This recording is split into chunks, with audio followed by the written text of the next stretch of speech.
క్రీస్తునందు ప్రియమైన దేవుని బిడ్డలారా, పరిశుద్ధ గ్రంథము చదువుకొని ఈ దినాంశమును ధ్యానం చేద్దాం. అపోస్తులైన పౌలు గారు ఫిలిప్పీలకు రాసినటువంటి పత్రిక 3వ అధ్యాయము 4వ వచనం నుండి 12వ వచనం వరకు నేను చదువుతాను. కావలినంటే నేను శరీరమును ఆస్పదము చేసుకుని వచ్చును, మరి ఎవడైనను శరీరమును ఆస్పదము చేసుకున్న దలచిన ఎడల నేను మరి ఎక్కువగా చేసుకుని వచ్చును. 8వ దినమున సున్నతి పొంది తిని ఇశ్రాయేలు వంశపు వాడనై బెన్యామీను గోత్రములో పుట్టి హెబ్రీయుల సంతానమైన హెబ్రీయుడనై ధర్మశాస్త్ర విషయము పరిసయుడనై ఆసక్తి విషయము సంఘమును హింసించువాడనై ధర్మశాస్త్రము వలన నీతి విషయము అనింద్యుడనై ఉంటిని. అయినను ఏవేవి నాకు లాభకరములై ఉండెనో వాటిని క్రీస్తు నిమిత్తము నష్టముగా ఎంచుకుంటుని. నిశ్చయముగా నా ప్రభువైన యేసు క్రీస్తును గూర్చిన అతి శ్రేష్టమైన జ్ఞానము నిమిత్తమై సమస్తమును నష్టముగా ఎంచుకొనుచున్నాను.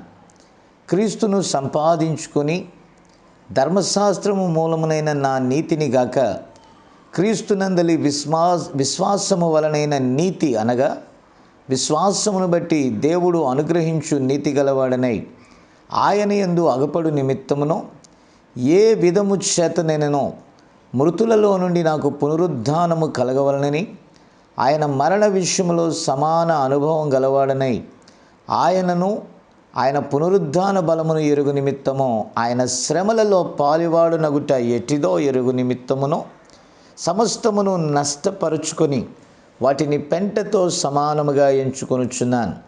ఇదివరకే నేను గెలిచి తిని అని అయినను, ఇదివరకే సంపూర్ణ సిద్ధి పొంది తిని అని అయినను నేను అనుకొనలేదు. కానీ నేను దేని నిమిత్తము క్రీస్తు యేసు చేత పట్టబడి తినో దానిని పట్టుకొనవలనని పరిగెత్తుచున్నాను. అలాగే 18వ వచనాన్ని కూడా చూద్దాం. 18 నుండి 21 వరకు నేను చదువుతాను. అనేకులు క్రీస్తు శిలువకు శత్రువులుగా నడుచుకొనుచున్నారు.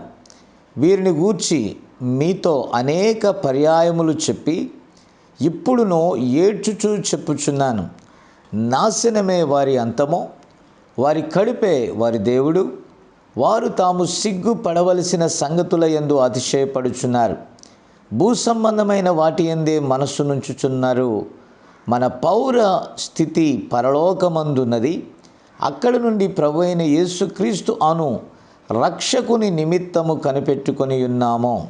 సమస్తమును తనకు లోపరుచ కొనజాలిన శక్తిని బట్టి ఆయన మన దీన శరీరమును తన మహిమగల శరీరమునకు సమరూపము గలదానిగా మార్చును. దేవునికి స్తోత్రం. చిన్న ప్రార్థన చేసుకుందాం. ప్రేమగల మా తండ్రి, పరిశుద్ధుడా, నీ వందనాలు, స్తోత్రాలనైనా. ఇదిగో ప్రభా, ఈ ప్రత్యేక సమయంలో నాయన ఇదిగో ఈ లేఖనము ద్వారా నీ బిడ్డలతో మాట్లాడండి, మాతో మాట్లాడండి ప్రభా. ఎందుకంటే లేఖనము నీది నాయన. నీ పరిశుద్ధాత్మ శక్తి ద్వారా అందులో నీవు దాచి ఉంచిన శ్రేష్టమైన భావమును మాకు వ్యక్తీకరించండి. ఎందుకంటే నీవే నాయన ఈ యొక్క గ్రంథమునకు అనువాదకుడువు నాయన. మరెవ్వరు, ఏ మానవుడు దాన్ని ఎరగలేడు. అయినను నీ కృప ద్వారా నీవు ఎవరికి దానిని బయలుపరుస్తావో దాని ద్వారా నాయన తండ్రి నీ నామాన్ని మహిమపరుచుకుంటావు ప్రభా. ఆ రీతిగా ఈ సమయంలో మీరే రంగం మీదకి వచ్చి ఈ లేఖనములోని జీవమును నాయన నీ బిడ్డలకు ప్రచురపరచమని యేసు నామమున అడుగుచున్నాము. ఆమెన్. క్రీస్తునందు నా ప్రియ దేవుని బిడ్డలారా, ఈ దినము నేను ఒక ప్రత్యేక అంశాన్ని మీతో మాట్లాడాలని ఆశపడుతున్నాను. నా మనస్సులో లేఖనము చదువుతున్నప్పుడు ప్రేరేపించబడ్డాను. విషయం ఏంటంటే, ఏది లాభకరమైన దేవుని సేవ, ఏది లాభకరమైన దేవుని సేవ, ఈ విషయాన్ని గూర్చిన ఆలోచన నాలో కలిగింది. ఎందుకంటే దేవుని సేవ చాలామంది వారి వ్యక్తిగత విషయాలకు అనువదించుకొని అలాగూ చేస్తున్నారు. అది తప్పు. దేవునికి ఇష్టమైన వానిగా మనము ప్రభు సేవ చేయాలి. దేవునికి స్తోత్రం. అందుచేత దీనికి మరి ఏది లాభకరమైన దేవుని సేవ అనే అంశాన్ని మరి పెట్టాలని ఆశపడుతున్నాను. దేవునికి స్తోత్రం.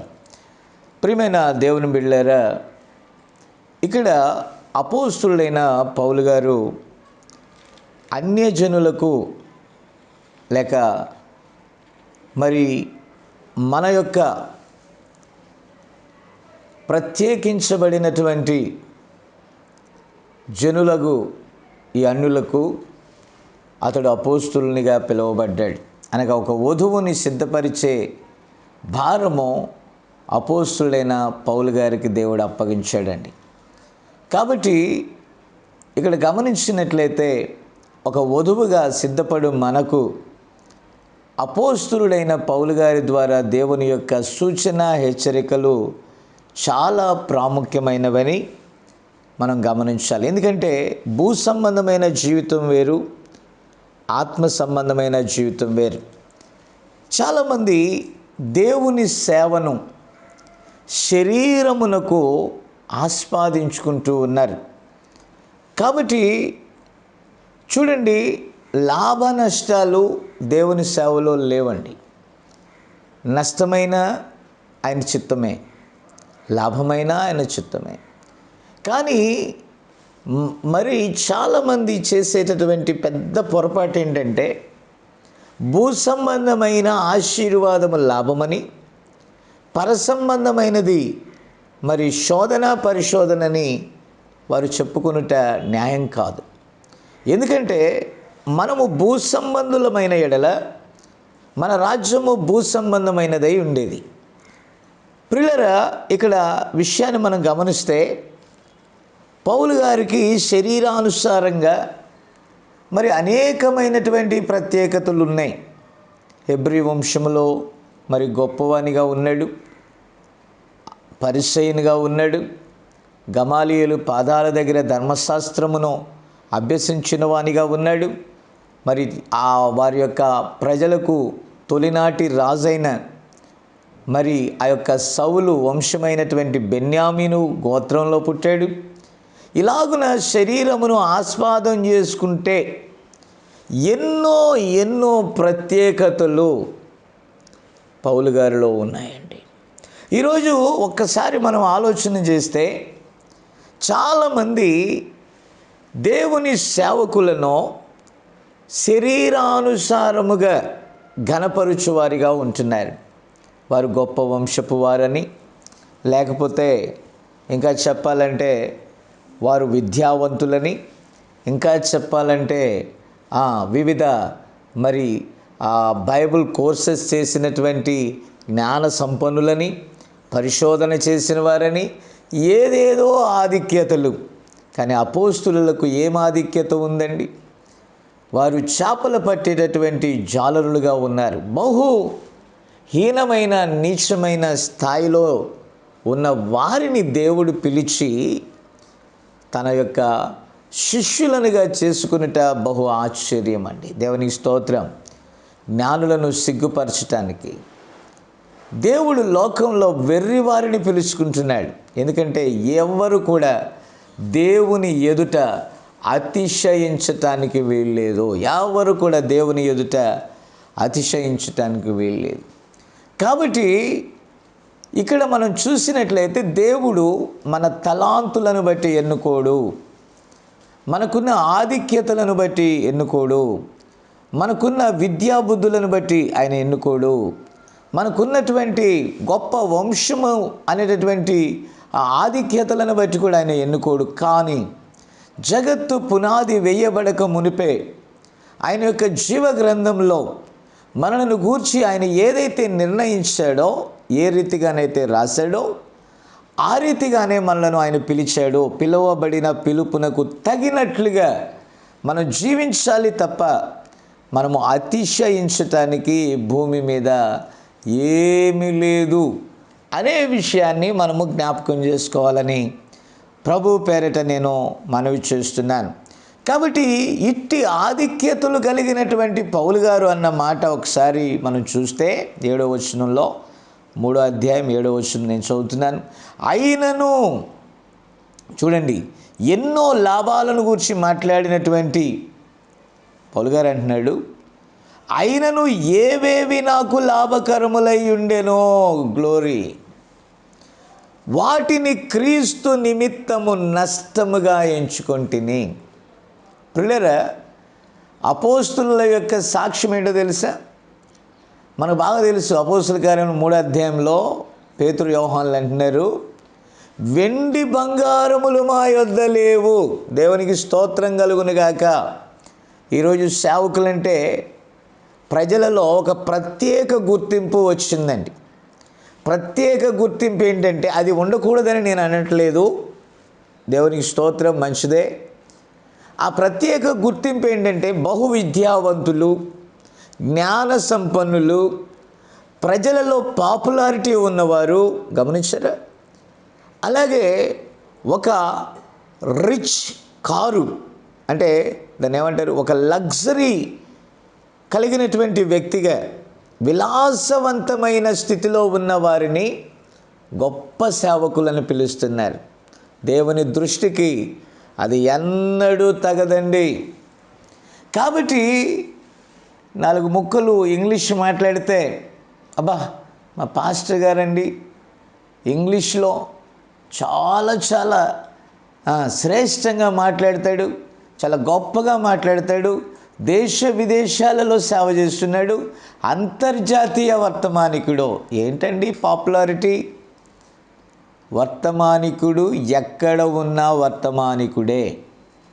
కాబట్టి ప్రియులారా, పౌలు గారు అనేక భాషలు మాట్లాడగలిగిన వాడు, బహుభాషా కోవిదుడు.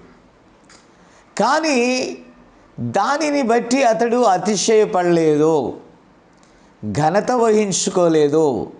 అతడు రోమీయునిగా గుర్తింపు నొందినవాడు, రోమ పౌరత్వం కలిగినవాడు. అయినా దాన్ని బట్టి అతడు అతిశయించలేదు.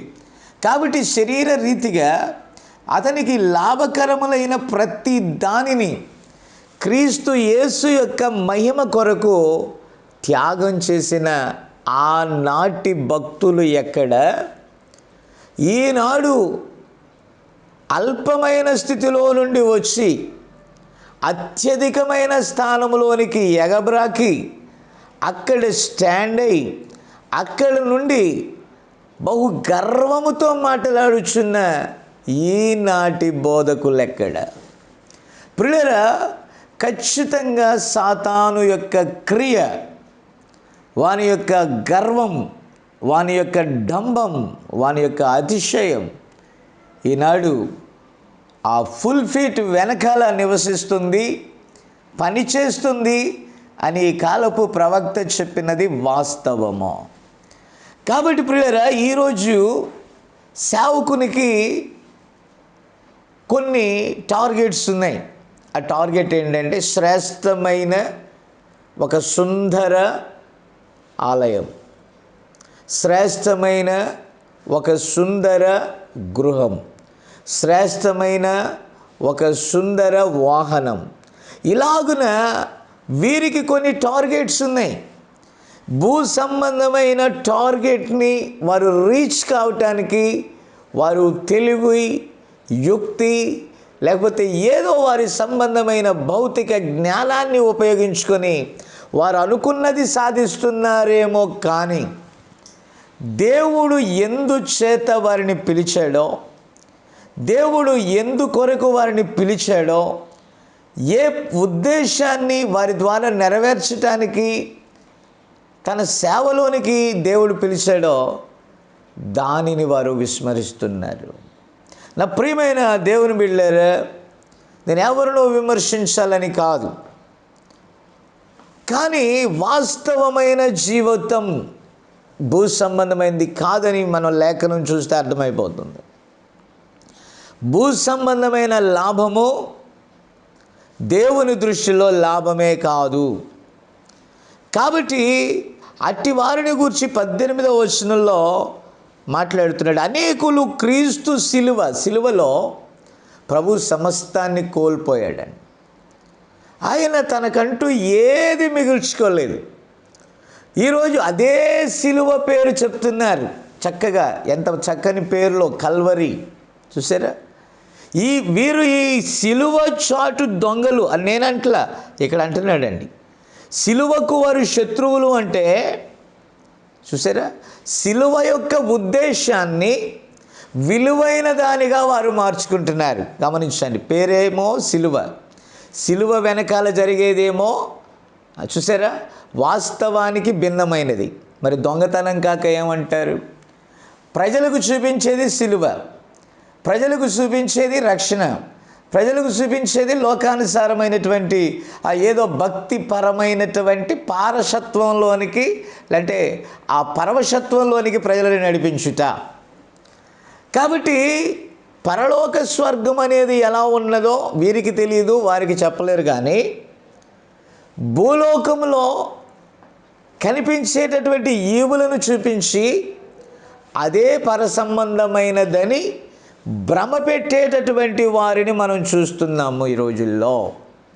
చూడండి, ఈరోజు కొన్ని ప్రాంతాలకు నేను వెళ్ళుచున్నప్పుడు, నేను అక్కడికి సువార్త నిమిత్తం వెళ్ళినప్పుడు, వారు నేను వచ్చే వాహనం, నేను ధరించుకునే వస్త్రాలు, నేను ఉన్నటువంటి పరిస్థితులను చూస్తున్నారు. కానీ నాకున్నటువంటి బ్యాక్గ్రౌండ్ ఎలాంటిది అనేది వారు అంచనా వేస్తున్నారు. కానీ దేవుని ఆత్మ ఒక వ్యక్తిని వాడుకొనుచున్నప్పుడు ఆ వ్యక్తిలో నుండి ఆయన చేసే క్రియలను వారు గమనించలేని వారిగా ఉండుట ఎంతో దుఃఖకరముగా ఉన్నదండి. ఇది నిజంగా అంత్య దినాలు, ప్రభు రాకడ దినాలు, జనులు పై విషయాలు మాత్రమే చూసే దినాలు, అంతరంగమును చూడనటువంటి పరిస్థితుల్లో.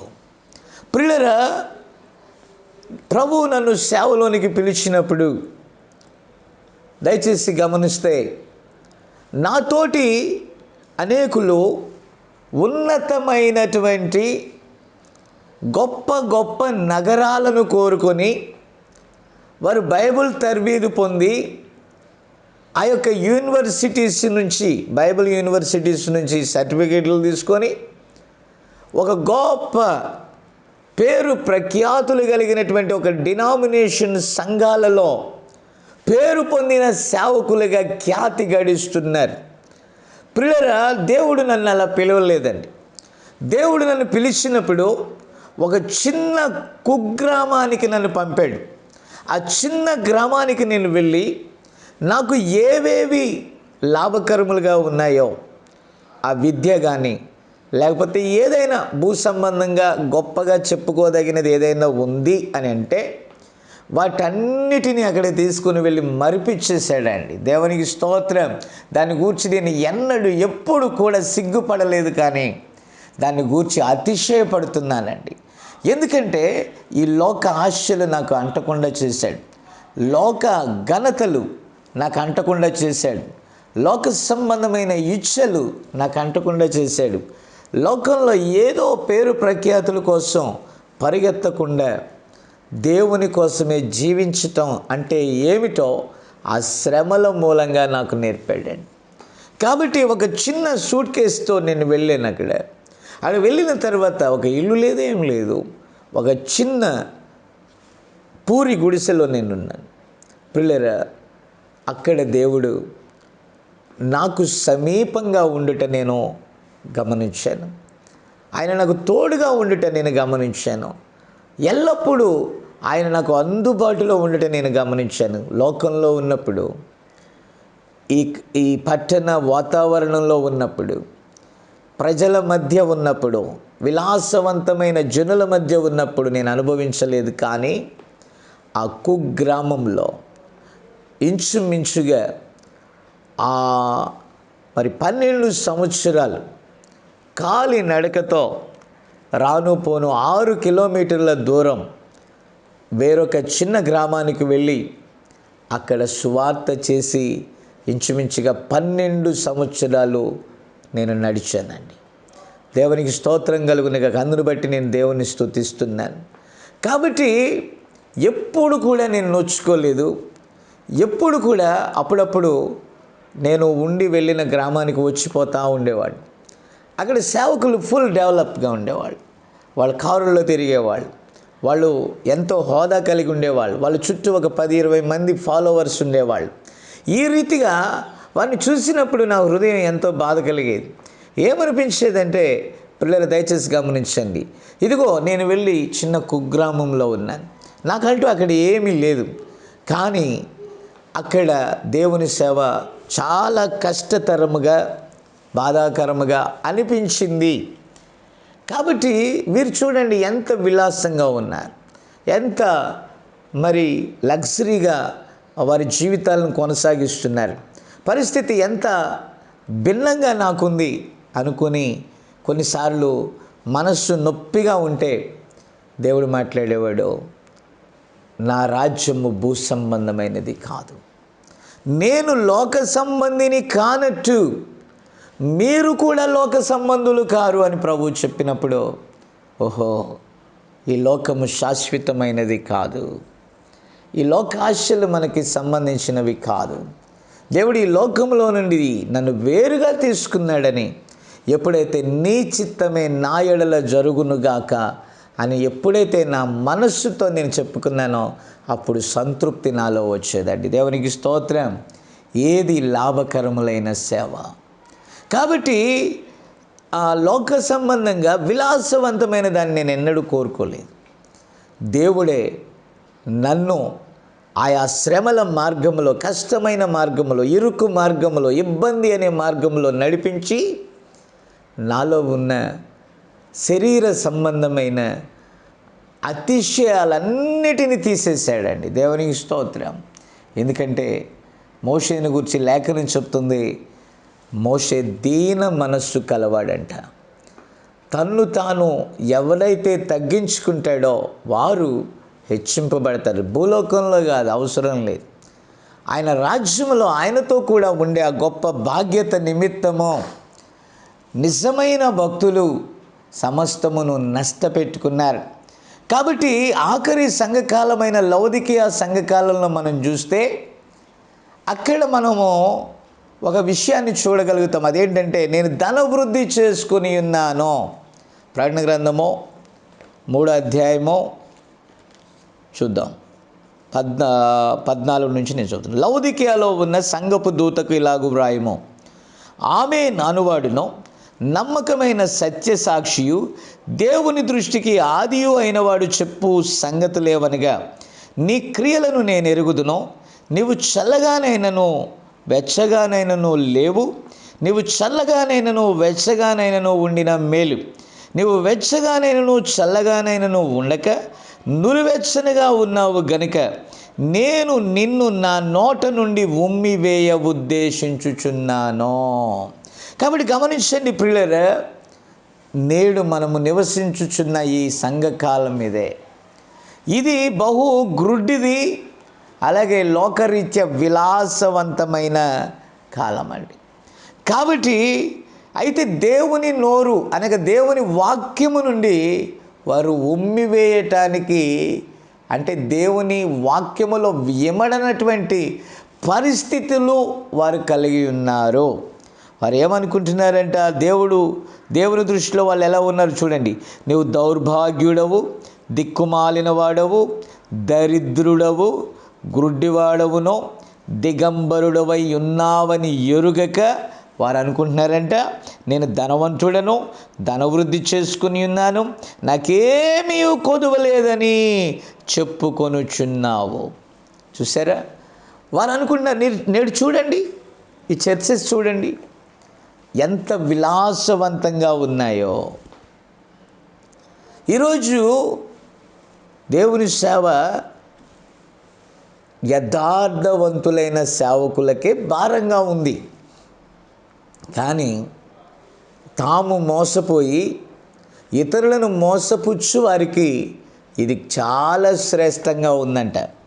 ఎందుకనంటే లేఖనం చెప్తుందండి, వారు సిలువకు శత్రువులంట. ప్రియులారా, వారు ధనవృద్ధి మీదే ఫోకస్ చేస్తున్నారు తప్ప ఆత్మలను గూర్చిన భారం లేదు. వారికి శ్రమ తెలియదండి, కష్టం తెలియదు. చాలామంది అనుకుంటున్నారు ఆశీర్వాదం అంటే భౌతికంగా కనపడేదే ఆశీర్వాదమేమో. ఎంత పాపులారిటీ వస్తే అంత గొప్ప సేవకుడు అనుకుంటున్నారు. కానీ సాతాను యొక్క ఆయుధాలలో ఒక ఆయుధమే ఈ పాపులారిటీ. కాబట్టి ప్రియులారా, మీరు దయచేసి గమనించండి.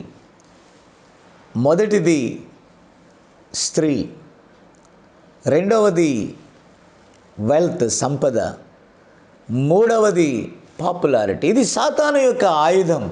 ఏదో ఒక బలహీనతలో వాడు పడేయాలని చూస్తాడు. కానీ మ్యాక్సిమం నేటి దినాలలో సేవకులు ఈ లగ్జీరియస్ విలాసవంతమైన సుఖభోగాలకు అలవాటు పడి దానికి బైండ్ ఓవర్ అయిపోతున్నారు. ఇది మాత్రం 100% వాస్తవం.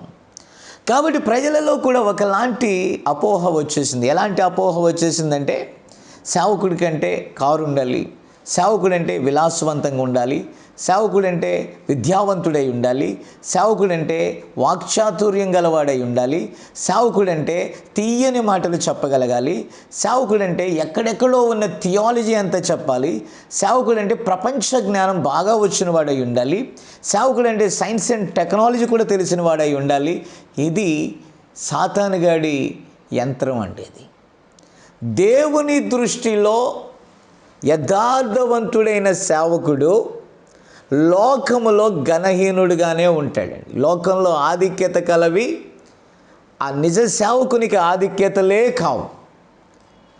సాతాను యొక్క యంత్రాలు, తంత్రాలు ఏది కూడా నిజ సేవకుడు వాడుకోడు. సాతాను గాని యొక్క తెలివి, యుక్తి నిజ సేవకులకు అవసరం లేదు.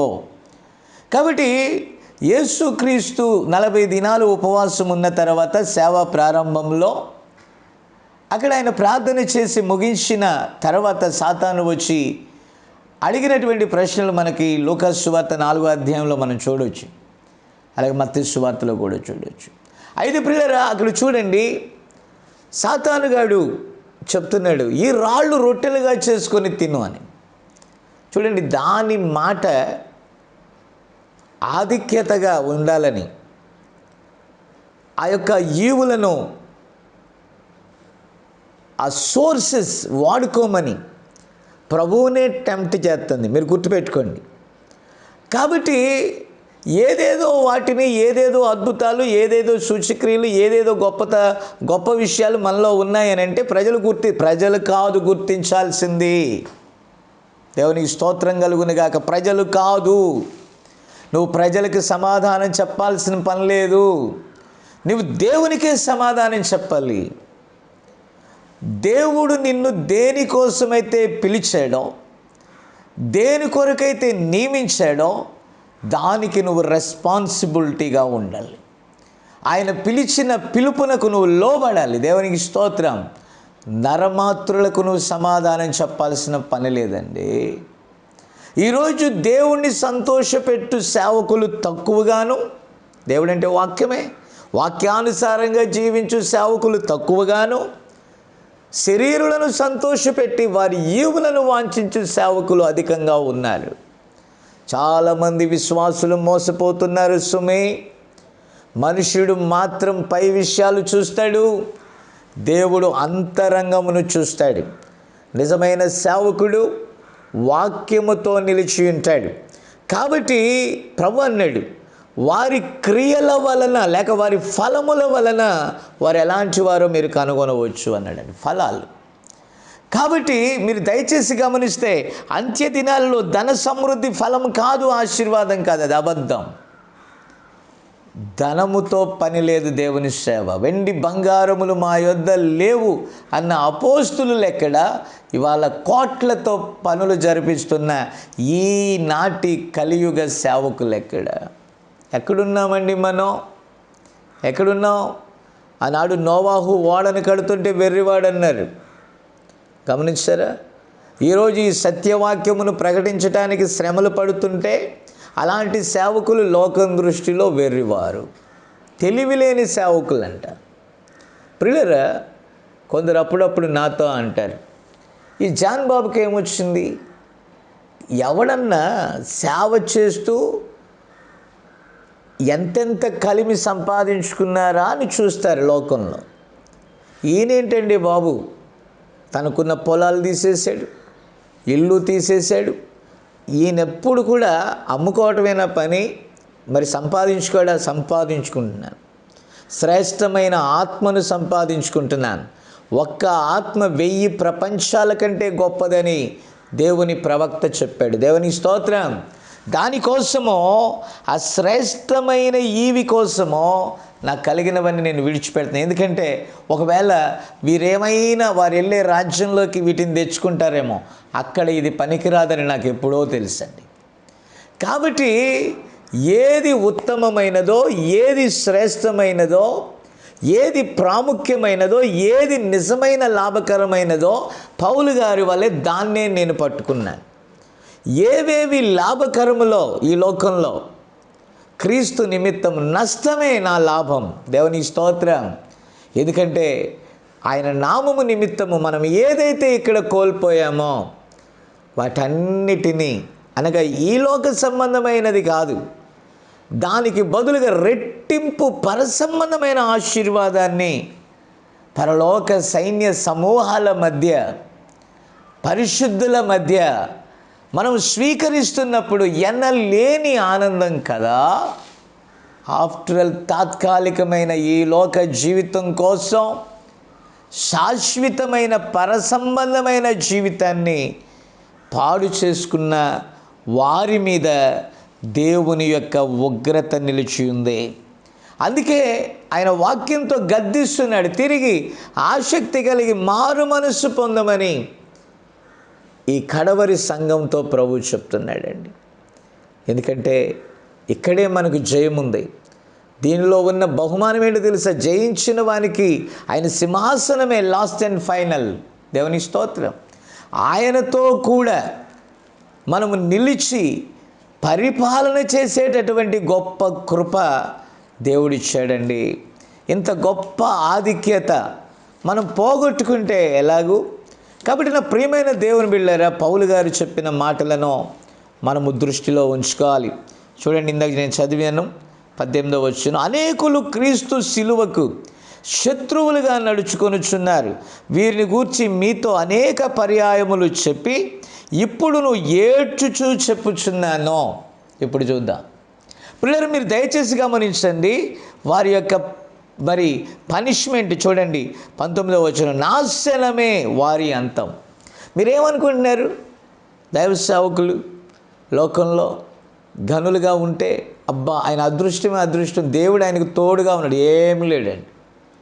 దేవుడు తోడుగా ఉన్నాడు అని అంటే మీకు కనిపించే బిల్డింగ్స్, మీకు కనిపించే కార్లు, మీకు కనిపించే మేడలు, మీకు కనిపించే ఐశ్వర్యం కాదు దేవుని తోడుగా ఉండి. ఇవన్నీ కూడా నిజంగా పరలోకానికి వెళ్ళే అయితే అనేకులు ఆ ధనముతోనే పరలోకాన్ని సంపాదించుకునేవాళ్ళు. ఇంపాసిబుల్. మహా అలెగ్జాండరే ఏమి తీసుకొని పోలేదు అని సందేశాన్ని ఇచ్చాడు. ప్రియులారా, ప్రపంచాన్ని జయించిన చక్రవర్తి ఈరోజు నిజమైన జయం ఏంటో తెలుసా? లోకాన్ని జయించి ఆత్మను రక్షించుకోవటమే విజయవంతమైన జీవితం. దేవునికి స్తోత్రం కలుగునుగాక. కాబట్టి ఆ సేవకుల గురించి మాట్లాడుతున్నాడు. నాశనమే వారి అంతమంట. చూసారా? వారి కడుపే వారి దేవుడు. పైకి పేరు చెప్తున్నారు జీసస్ క్రైస్ట్ అని. పేరు దేవునిదే, కల్వరి. దయచేసి మీరు గమనించండి, దేవుని పేరు చెప్పుకొని ఎంత దారుణంగా ప్రజలను మోసగిస్తున్నారు. వారిని చూసి అనేకులు మోసపోతున్నారు. వారి కడుపే వారి దేవుడంట. అర్థం కావట్లే. వారి ఫలముల వలన వారు ఎలాంటి వారో మీరు తెలుసుకుంటారని.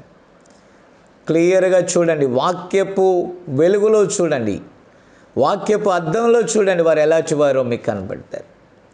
కాబట్టి పిల్లరా, యేసు ప్రభు దగ్గరికి వచ్చి టెంప్ట్ చేస్తుంటే మనుష్యుడు ఈ ఆఫ్టర్ తినుట, త్రాగుట, సుఖించుట, విలాసవంతమైన జీవితం వలన బ్రతకడు, కానీ ఆయన నోటి నుండి వచ్చే వాక్యం వలన జీవిస్తాడు. దేవుని స్తోత్రం. యథార్థవంతులైన సేవకులు, విశ్వాసులు వాక్యంతో బ్రతుకుతారు, వాక్యంతో జీవిస్తారు, వాక్యంతోనే వారి జీవితాన్ని ముగిస్తారు. వాక్యం కొరకే సమస్తాన్ని వారు ఖర్చు చేస్తారు. దేవుని స్తోత్రం. వారు వాక్యముతో ఏకీభవించి ఉంటారండి. కానీ కడుపు దేవుణ్ణి ఆరాధించే వాళ్ళు దేవుని వాక్యాన్ని వారి స్వకీయ సంపాద్యము కోసం వాడుకుంటారు. బైబిల్ అంటుంది, వారు తాము సిగ్గుపడవలసిన సంగతుల యందు అతిశయపడుతున్నారు. ధనవృద్ధి చేసుకుని ఉన్నాం, మాకేమి కొదువ లేదని చెప్తున్నారు. ఒక సేవకునికి అది తగునా? ప్రజలను ఎటువైపు త్రిప్పుచున్నారు? లోకంలో నుండి దేవుని రాజ్యం వైపుకా, దేవుని రాజ్యంలో నుండి లోకం వైపుకా? తర్వాత అపవాది అంటుంది, నీవు నాకు మ్రొక్కితే ఈ లోకరాజ్యాలన్నీ ఇస్తానంది. మరి ఒక సేవకుడు దేవుని పిల్లలైనటువంటి వారిని దేవుని వైపు నుండి త్రిప్పి లోకాశల వైపు మళ్లించే విధంగా ప్రయత్నం చేసి దాన్ని ఆశీర్వాదమని భ్రమపరిస్తే, దయచేసి గమనించండి, ఆ సాతానుకి వీరి యొక్క మాటలకి ఏం తేడా ఉందండి? దేవుడు ఏదైతే వద్దన్నాడో అది మంచిదని బోధిస్తుంది సాతాను. దేవుడు తినవద్దన్న వృక్షఫలాన్ని శ్రేష్టమైన వాటిగా, అదే జీవనానికి ప్రాముఖ్యమైన వాటిగా సాతానుగాడు మలచలేదా? క్రమమైన మార్గాన్ని అక్రమముగా మార్చలేదా? స్థిరమైన దాన్ని వంకర చేయలేదా? జాగ్రత్త, ఈరోజు వంకర చేయు బోధకులు ఎక్కువైపోయారు. అలాంటి వారు వర్తమాన సంఘాల్లో కూడా ఉండుట చింతించదగిన విషయమో. దీనత్వమే లేదు, తగ్గింపే లేదు. వారి యొక్క తీరు, వారి మాట, వారి నడవడి, వారి యొక్క వినయ విధేయతలు చూస్తే 100% సాతాను యొక్క క్రియ వారి ఫలమును బట్టి చక్కగా కనపడుతుంది, తేటగా కనపడుతుంది. కాబట్టి నా ప్రియ దేవుని బిడ్డలారా, అంత్య దినాల్లో చాలా ఫిల్టర్ కావలసి ఉంది, చాలా ఫిల్టర్ కావలసి ఉంది. ఫిల్టర్ చేసేది వాక్యమే. దేవునికి స్తోత్రం. సమస్తమును నష్టపరుచుకొని దేవుని సేవ చేసిన ఆనాటి భక్తులెక్కడా? దేవుని సేవ లాభమనుకొనుచున్న ఈనాటి వారు ఎక్కడా? చూడండి, అంటున్నాడు, భూ సంబంధమైన వాటి యందే, చూసారా, భూ సంబంధమైన వాటి యందే మనస్సు నుంచుచున్నారు. కానీ పౌలు గారు అంటున్నాడు, మన పౌరస్థితి ఆమేన్ పరలోకమందున్నది, అక్కడ నుండి ప్రభు అయిన యేసుక్రీస్తు అను రక్షకుని నిమిత్తము కనిపెట్టుకొని ఉన్నాం. సమస్తమును తనకు లోపరచ కొనజాలిన శక్తిని బట్టి ఆయన మన దీన శరీరమును గ్లోరీ, తన మహిమ గల శరీరమునకు సమరూపము గల దానిగా మార్చును. గ్లోరీ. దేవుని స్తోత్రం. అలాగే ప్రియులారా, మీరు దయచేసి చూడండి, శిథిలమైపోయేటటువంటి ఈ గుడారము సంగతి పక్కన పెట్టండి. మన రక్షణ ఈ దేహానికి కాదు, కేవలం ఈ దేహ విమోచన మాత్రమే కాదు, మనలో నివసించే అంతరంగ పురుషుని యొక్క విమోచన. శరీర సంబంధమైన సాధకం కొంచెము మట్టికే ప్రయోజనకరమండి. మన భక్తి, మన విశ్వాసము కేవలం దీనికోసమే. గమనించారా? శరీర సంబంధమైన దానికోసమే మనం ఉపయోగిస్తే ఏం ప్రయోజనం లేదు. చూద్దాం, అపోస్తులైన పౌలు గారు తిమోతికి రాసినటువంటి మొదటి పత్రిక 6వ అధ్యాయము 5వ వచనం నుండి నేను చదువుతాను. చెడిపోయిన మనస్సు కలిగి సత్యహీనులై, చూడండి, సత్యము నుండి ప్రక్కకి వెళ్ళిపోయేవాళ్ళండి వాళ్ళు. సత్యహీనులై దైవభక్తి లాభసాధనమనుకోను మనుషుల వ్యర్థ వివాదములను కలుగుచున్నవి. దైవభక్తి ఏమనుకుంటారంట? మామూలు లాభసాధనం కాదు, గొప్ప లాభసాధనం అనుకుంటారంట. కాబట్టి ఇది కాదండి. దైవభక్తి కొందరికి లాభం అయిపోయింది, దైవభక్తి కొందరికి వ్యాపారం అయిపోయింది. దైవభక్తి ద్వారా వారు కోటీశ్వరులతో పోటీ పడుతున్నారు. చాలా తప్పండి. దేవుడు మనకి నేర్పింది ఏంటో తెలుసా? ఈ లోకం శాశ్వతం కాదు. మనకు బాగా తెలుసు, కొలస్సీలకు రాసిన పత్రిక 3:1 క్రీస్తుతో కూడా మనం లేపబడినట్లయితే, అర్థమైందా, పైనున్న వాటిని వెతకాలి. అది మన యొక్క నిజమైన గురి. లాభాలు లాభాలు లాభాలు, ఎటు చూసినా లాభాలే, ఎటు చూసిన ఐశ్వర్యం కోసం పరుగులే. లేదండి, నో. ఒకవేళ నీవు లాభం సంపాదించుకోవాలంటే వ్యాపారం చేసుకో, లాభం సంపాదించుకోవాలంటే ఉద్యోగం చేసుకో, లాభం సంపాదించుకోవాలంటే భూలోకంలో ఏదైనా చేసుకో. దైవభక్తిని లాభంగా మార్చుకోకు. నిజమే, దానిలో కూడా లాభం ఉంది, కానీ అది భౌతిక సంబంధమైన లాభం కాదు. చూడండి, వచనం 6 అంటాడు, సంతుష్టి సహితమైన దైవభక్తి గొప్ప లాభసాధకమై ఉన్నది. వాస్తవం ఏంటంటే, మనం ఈ లోకములోనికి ఏమీ తెలియదు, దీనిలో నుండి ఏమీ తీసుకొని పోలేము. అయితే ఇక్కడ మన భక్తి యొక్క విశిష్టత ఏంటంటే, అన్న వస్త్రములు గలవారమై ఉండి, ఆమెన్, చాలదా అండి? అన్న వస్త్రములు గలవారమై ఉండి వాటితో తృప్తి పొంది ఉందుము. దేవునికి స్తోత్రం. ఎవరు ఇలాగ ఉండగలుగుతున్నారు? ఎలా ఉంటున్నారు చూడండి. సంతృప్తికరమైన జీవితం కోసం ఉండట్లే. వచనం 9, ధనవంతులగుటకు అపేక్షించువారు శోధనలోను ఊరిలోను అవివేకయుక్తములను హానికరములు అయిన అనేక దురాశలలోను పడుదురు. అట్టివి మనుషులను నష్టములోను నాశనములోను ముంచివేయును. ఎందుకనగా ధనాపేక్ష సమస్తమైన కీడులకు మూలము. కొందరు దానిని ఆశించి విశ్వాసము నుండి తొలగిపోయి నానా బాధలతో తమ్మును తామే పొడుచుకొనిరి.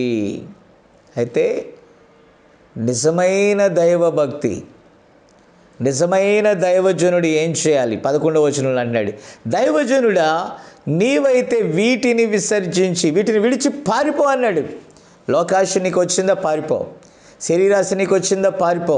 పాపులారిటీ నీకు వస్తుంది అనుకుంటున్నావా? పారిపో. గొప్పగా దేవుని కంటే సుఖానుభవము కలిగించేది ఏదైనా నిన్ను పడగొట్టడానికి సిద్ధంగా ఉందని నీకు అనిపించిందా? వెంటనే రన్ అవుట్, పరిగెత్తు బయటికి. దేవునికి స్తోత్రం కలుగునుగాక. నీవైతే వీటిని విసర్జించి విడిచి పారిపోమన్నాడు.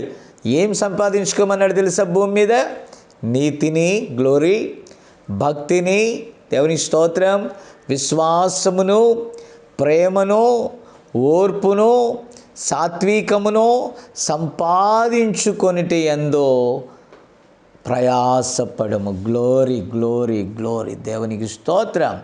దాన్ని వెంటాడుము అని చెప్తున్నాడండి. విశ్వాస సంబంధమైన, మరలా చెప్తున్న, విశ్వాస సంబంధమైన మంచి పోరాటం మనం పోరాడాలి. నిత్య జీవాన్ని చేపట్టాలి. దాని పొందుటకు నీవు పిలువబడిన అనేక సాక్షుల ఎదుట మంచి ఒప్పుకోలు ఒప్పుకొంటివి. దేవునికి స్తోత్రం. కాబట్టి ప్రియులారా, మనకు కావలసింది ఏంటో తెలుసా? నిత్య జీవం. ఏ విధము చేతనైనా మృతులలో నుండి పునరుద్ధానము పొందాలని లాభాలను నష్టంగా ఎంచుకున్న పౌలు గారి వలె వధువు సంఘమా నువ్వు సిద్ధపడాలి. లోకం వైపు చూడకండి, లోకాశల వైపు చూడకండి. ఇది మనకి శాశ్వతం కాదు. ఇలా ప్రకటించు దైవ సేవకులు నేడు వెర్రివారై ఉన్నారు. ఓడలోనికి రండని నోవాహు ప్రకటిస్తుంటే అతడు ఒక వెర్రివానిగా ఎలాగైతే ఉన్నాడో, ఈ కాలపు సత్యవాక్యాన్ని మనం ప్రకటిస్తున్నాం. దీని ద్వారా మీకు డబ్బు వస్తుంది, ఐశ్వర్యం వస్తుంది, ఆయుష్ వస్తుంది, ఇంకోటి వస్తుందని కాదు. దీని ద్వారా నిత్య జీవం వస్తుంది. దేవునికి స్తోత్రం. దీని ద్వారా నిత్య రాజ్యానికి మీరు వారసులు అవుతారండి. ప్రియమైన దేవుని బిడ్డలారా, చివరిగా ఒక మాట చూద్దాం. అపోస్తులైన పౌలు గారు రాసిన హెబ్రీయులకు రాసిన పత్రిక 11వ అధ్యాయము 24వ వచనాన్ని నేను మీ ముందు ఉంచుతున్నాను. చూడండి, మోషే పెద్దవాడైనప్పుడు విశ్వాసమును బట్టి ఐగుప్తు ధనము కంటే గ్లోరీ, నాకు చాలా ఇష్టమైన మాట అండి అది, భూ సంబంధమైన ధనము కంటే క్రీస్తు విషయమైన నింద గొప్ప భాగ్యము అని ఎంచుకొని అల్పకాలం. అవునా కాదా? నా ప్రియ దేవుని బిడ్డలారా, అవునా కాదా? అల్పకాలము పాపభోగము అనుభవించుట కంటే, అబ్బబ్బబ్బబ్బా, చిన్న పల్లెటూరులో దేవునితో కూడా ఎంత మనశ్శాంతిగా ఉన్నానంటే చెప్పలేనండి. నేను ఈ డబ్బు, ఈ ఆధిక్యత నాకెన్నడూ ఇష్టం లేదు.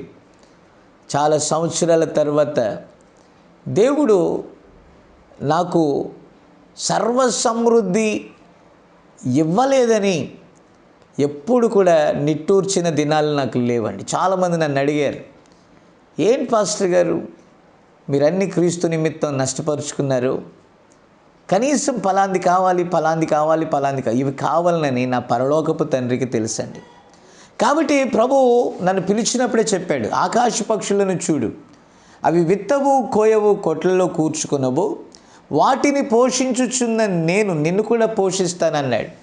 నాకు తెలుసండి, నాకెప్పుడు ఆయన ఏది ఇవ్వాలో అది తెలుసు. కాబట్టి కొన్నిసార్లు రుణాలు ఉంటాయి, ఇబ్బందులు ఉంటాయి, ఇరుకులు ఉంటాయి. అవన్నిటిలో నుండి దేవుడు నన్ను నడిపిస్తూ కొన్ని అనుభవాలు నాకు నేర్పుతాడు. ఒకవేళ సర్వసమృద్ధి ఇక్కడ ఇస్తే నేను దేవుణ్ణి విడిచి ఆ సమృద్ధిలో పడిపోతానని దేవుడు నాకు లేకుండా చేస్తున్నాడని నేను ఆనందిస్తూ ఉంటాను. దేవునికి స్తోత్రం కలుగును గాక.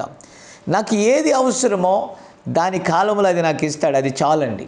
అంతకు మించిన ఆశను దేవుడు నాలో పెట్టలేదు, లోకాశలను నాలోనికి రానివ్వలేదు. అందును బట్టి నేను దేవుణ్ణి ఎనలేని దేవునికి స్తుతులు నేను చెల్లిస్తూ ఉన్నాను. దేవునికి స్తోత్రం కలుగును గాక. కాబట్టి ఇక్కడ చూడండి, మోషే విషయంలో ఏవేవి లాభకరములై ఉన్నవో, గ్లోరీ, క్రీస్తు నిమిత్తమో వాటన్నిటినీ విడిచిపెట్టాడంట, నష్టంగా ఎంచుకున్నాడంట. ఐగుప్తు ధనము కంటే క్రీస్తు విషయమైన నింద గొప్ప భాగ్యమో, అల్పకాల పాపభోగం అనుభవించుట కంటే దేవుని ప్రజలతో శ్రమ అనుభవించుట మేలని యోచించుట ఎంత మరి ఆశీర్వాదకరమండి. ప్రియులారా, ఈరోజు వరకు మోషే కీర్తి వ్యాపించి ఉంది. భూమి మీద ధన భోగముల ద్వారా కలిగే కీర్తి కంటే దేవుని రాజ్యంలో ఆయన పిలుపు కొరకు నిలిచి మన బహుమానమును పొందుకొనుచున్న ఆ గొప్ప ధన్యకరమైన సమయము గొప్పది. దేవునికి స్తోత్రం. కాబట్టి క్రీస్తుతో కూడా మనము లేపబడిన వారమైతే పైనున్న వాటినే వెతకాలండి. దేవునికి స్తోత్రం కలుగును గాక. మోషే లోకాన్ని ఆశించలేదు, నిజ భక్తులు ఎవ్వరు లోకాన్ని ఆశించలేదు.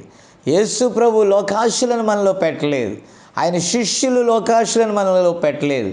కాలపు ప్రవక్త ద్వారా చెప్పబడిన వర్తమానం కూడా మనలో లోకాశలను పెట్టలేదు. మరి ఎలా వచ్చినాయి ఇవన్నీ? ఎలా వచ్చినాయి? ఎవరి హృదయము దేని వైపు చూస్తుందో అదే పొందుకుంటారు. కానీ యెహోవా కొరకు ఎదురు చూచువారు నూతన బలం పొందుతారండి. కాబట్టి బిలాము ఒక అన్య ప్రవక్త. అతడు బాలాకు రాజు యొక్క ప్రలోభాలకు లోబడి దేవుని ప్రజలను తప్పుడు త్రోవలోనికి నడిపించే పద్ధతిని అక్కడ ప్రవేశపెట్టాడండి. ఈరోజు ఈ బిలాములు కోటాను కోట్లయిపోయారు, కోకొల్లలుగా ఉన్నారు. ప్రియమైన దేవుని బిడ్డలారా, ఇది నిజంగా అంత్య దినాలండి.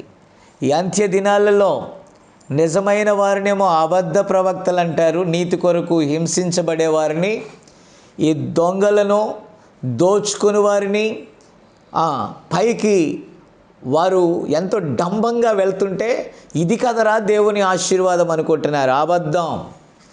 అబద్ధం. నీతిమంతులు శ్రమ పడుతున్నారు, దీనులుగా ఉన్నారు, చిన్న మందగా ఉన్నారు, కలిగిన దానితో సంతృప్తిగా ఉన్నారు. వారు శ్రమలోనే ముందుకు సాగుచున్నారు.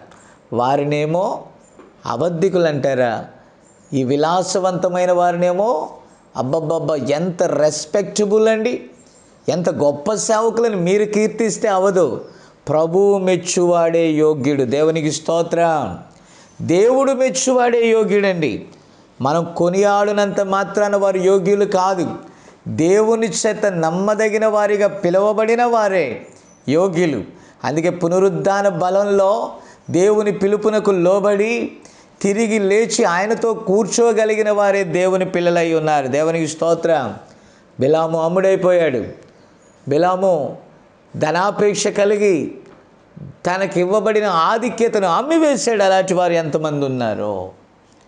అలాగే మనకు తెలుసు బైబిల్లో ప్రియమైన దేవుని బిడ్డలారా, ఏశావు ఒక్క పూట కూటి కొరకు, గమనించారా, ఒక పూట కూటి కొరకు తన జ్యేష్ఠత్వాన్ని అమ్మేసుకున్నాడు.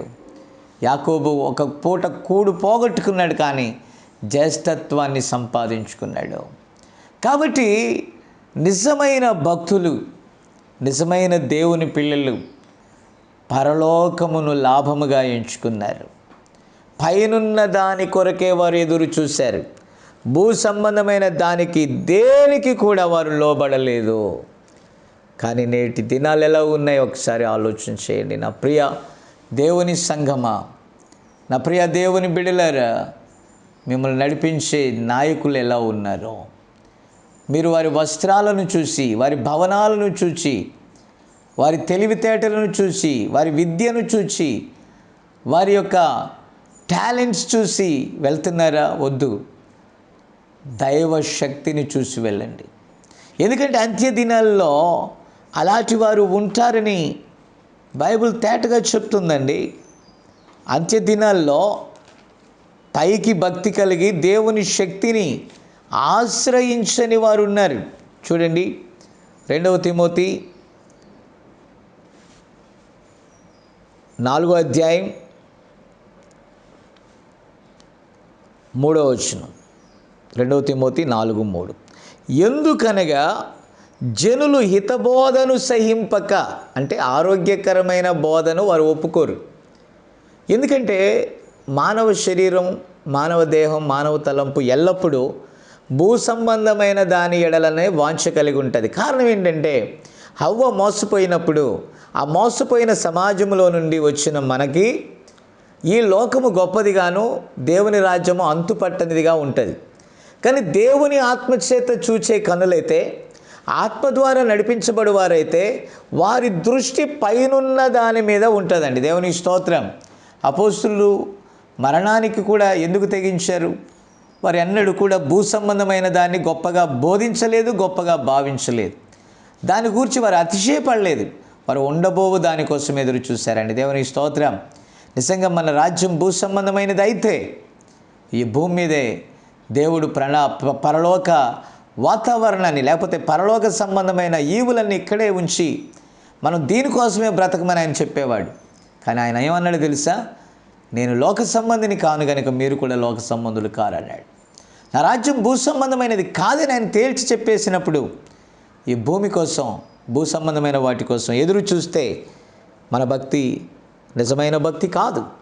కాబట్టి ఇక్కడ అంటున్నాడు చూడండి, ఎందుకనగా జనులు హితబోధను సహింపక దురద చెవులు గలవారై తమ స్వకీయ దురాశలకు అనుకూలమైన బోధకులు కావాలా. ఇప్పుడు అది జరుగుతుంది. ఒక ఆయన అంటున్నాడు, ఏంటి బ్రదర్ మీకు జ్ఞానం లేదేంటి అన్నాడు. ఏంటండి అన్నాను. చూడండి, సేవకులు ఎంత తెలివిగా ప్రవర్తిస్తున్నారు, ఎంత జ్ఞానంగా ప్రవర్తిస్తున్నారు. మీరు ఇంతకాలం నుండి సేవలో ఉన్నారే, నా వెనకాల చూడండి, ఒక 5 సంవత్సరాల క్రిందటే సేవలోకి వచ్చిన వాడు ఎంతెంత సంపాదించాడు, ఎన్ని ఫ్లాట్లు కొన్నాడు, ఎన్ని సైట్లు కొన్నాడు, ఎన్ని కార్లు కొన్నాడు, ఎన్ని వెహికల్స్ వారికి ఉన్నాయి, ఎంతగా సేవ అభివృద్ధి అది సేవ కాదండి, మోసం, సాతాను యొక్క తంత్రం. సేవ అభివృద్ధి అంటే ఆత్మలు అధికం అవటం. దేవుని స్తోత్రం. అనేకులు సత్యమును గ్రహించటం, అనేకులు సత్యమందు నిలబడటం, అనేకులు సత్యాను లేకుంటే వాక్యానుసారమైన సత్య జీవితాన్ని కలిగి ఉండటం. అది దేవుని స్తోత్రం కలుగునుగాక. లోక సంబంధమైనది నిజ ఆశీర్వాదం, నిజ లాభం కాదండి. నిజ భక్తులు దీన్ని ఎప్పుడు ప్రేమించలే, ఎన్నడూ భూమిని ప్రేమించలే. వారు పరలోకాన్ని ప్రేమించి లోకాన్ని ఆశించలేదండి. కాబట్టి తమ స్వకీయ దురాశలకు అనుకూలమైన బోధకులను తమ కొరకు పోగు చేసుకున్నారు. ఎందుకంటే వారిలో ఏ ఇచ్చలు ఉంటాయో దాన్ని సంతృప్తిపరచగలిగిన సేవకులను పిలుచుకున్నారంట. వారు చేసే పనిని తెలుసా? సత్యమునకు చెవినీయక. ఏది సత్యం? ఈ లోకం శాశ్వతం కాదనేది సత్యం. ఈ లోకంలో మనం యుగయుగాలు బతకమనేది సత్యం. పరలోక రాజ్యము ఉన్నది అనేది సత్యం. అక్కడికి కొనిపోబడాలంటే ఇక్కడ నీతిని సత్యమును అనుసరించి నడిచి సత్యవాక్యములో మనము మరి నడవాలనేది సత్యం. ఒకరోజు యుగయుగాలు ప్రభువుతో కూడా జీవిస్తామనేది సత్యం. దేవునికి స్తోత్రం. మరి ఆ సత్యము నుండి తొలగిపోయిన వారు, పైన ఏముందో తెలియని వారు, దేవుని రాజ్యమును కోరుకొనని వారు, ఆశించని వారు ఏం చెప్తారండి? భూలోక ఆశీర్వాదమే దైవాశీర్వాదం అని చెప్తారు. అక్కడ దేవుని భక్తులు దేవుని యొక్క మందిరంలో బంగారు డాళ్ళు చేయిస్తే ఆ వైభవం పోయిన తర్వాత ఇత్తడి డాళ్ళను తయారు చేశారంట. ఎందుకంటే డూప్లికేట్ చేశారండి ఒరిజినల్ దాన్ని. అలాగే సత్యాన్ని అంత్య దినాల్లో వారి స్వార్థం కోసం నిజమును అబద్ధముగాను, అబద్ధాన్ని నిజముగా మార్చిన ఈ దుర్బోధకులు మభ్యపెడుతున్నారు. ఈరోజు వారికి లాభసాధకం ఏంటో తెలుసా? పండుగ దినాలండి. ఇవన్నీ కూడా బైబిల్లో లేవు. కానీ ఈ డిసెంబర్ వచ్చిందంటే చాలా బిజీ. దయచేసి మోసపోవద్దని ప్రభు పేరట మనవి చేస్తున్నాను. వారు మిమ్మును ఆశించట్లేదు, మీ ఆత్మను ఆశించట్లేదు, మీ యొద్ద ఉన్న ఈవులను ఆశించి వారు బిజీగా ఉన్నారు. Be careful. కాబట్టి కొంతమంది దేవుని పిల్లలైన వారే నన్ను అంటారు, ఎందుకండి మీరు ఇంత రిస్క్, ఎందుకండి మీరు ఇన్ని సమస్యల్లో దేవుని సేవ చేస్తారు? జ్ఞానంగా ప్రవర్తించండి. నాకు అవసరంలా ఈ లోక జ్ఞానం, నిరర్ధకమగుచున్న ఈ లోక జ్ఞానం నాకు అవసరం లేదండి. దేవుని జ్ఞానం చాలు. దేవుని జ్ఞానం పరలోక సంబంధమైనది. కాబట్టి తిమోతిని హెచ్చరిస్తూ పౌలు గారు అన్నాడు, అయితే నీవు అన్ని విషయములలో మితముగా ఉండుమో. దేవునికి స్తోత్రం కలుగునుగాక. శ్రమపడుమో, సువార్తికుని పని చేయుమో, నీ పరిచర్యను సంపూర్ణముగా జరిగించుమో. దేవునికి స్తోత్రం కలుగునుగాక. అందుకని చెప్తున్నాడు, మాదిరిగా ఉన్న పౌలు గారు అన్నాడు, నా కొరకు నీతి కిరీటము ఉన్నది, నా కొరకు జీవ కిరీటము ఉన్నది. నిజంగా పైనున్న దాన్ని మనం ప్రేమిస్తే, పైనున్న కిరీటాన్ని ప్రేమిస్తే, పైనున్న రాజ్యాన్ని మనం ప్రేమిస్తే భూ సంబంధమైనది మనకు లాభమే కాదండి. కాబట్టి చాలామంది ప్రలోభాలకు లోబడుతున్నారు. పైనున్న హంగు ఆర్భాటాలు చూసి వారిని నిజ సేవకులు అనుకుంటున్నారు. పైనున్న డంబాలను చూసి అది నిజమైంది అనుకుంటున్నారు. That's wrong. మీకు సత్యమును బోధించువారు కావాలి, ఉన్నది ఉన్నట్టుగా బోధించువారు కావాలి, వారు ఏదైతే బోధిస్తున్నారో దాని ప్రకారం నడిచేవారు కావాలి, వాక్యానుసారంగా జీవించేవారు కావాలి. జాగ్రత్త.